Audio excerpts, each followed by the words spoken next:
And so I need to give you a massive flashing red warning here. What I'm about to say is quite disturbing. There's a lot of uncomfortable language.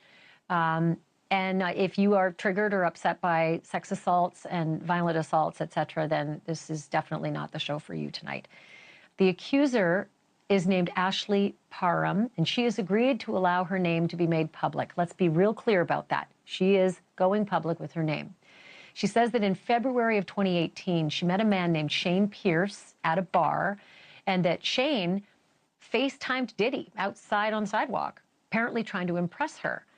But Ashley Parham says that she told both Shane and Diddy on FaceTime that she wasn't impressed. And this is important. She says she believed that Diddy had something to do with the murder of Tupac Shakur and said as much. Allegedly, Diddy warned her that she would pay for saying something like that. So let's just fast forward now to a month later, where she says this guy Shane invited her to come to his apartment.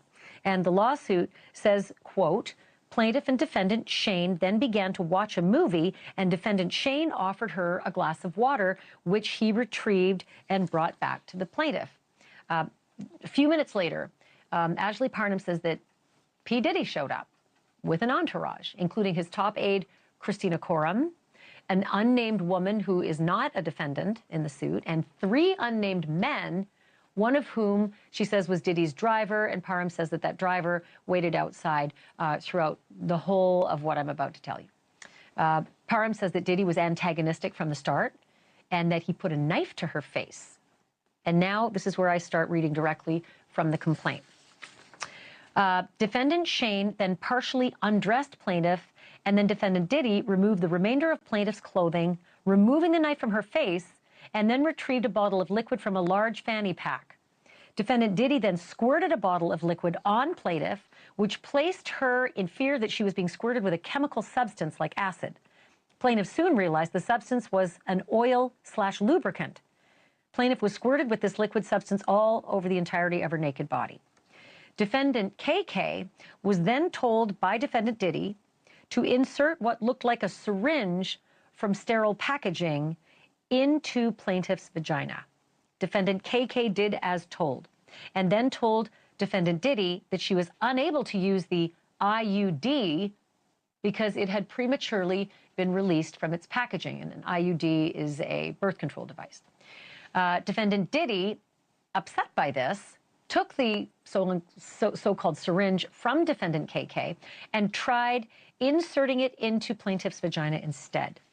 Defendant KK and Diddy began to argue as defendant KK continued to advise defendant Diddy that since the IUD had been prematurely released from its packaging, there was no way they could insert it into plaintiff's vagina effectively.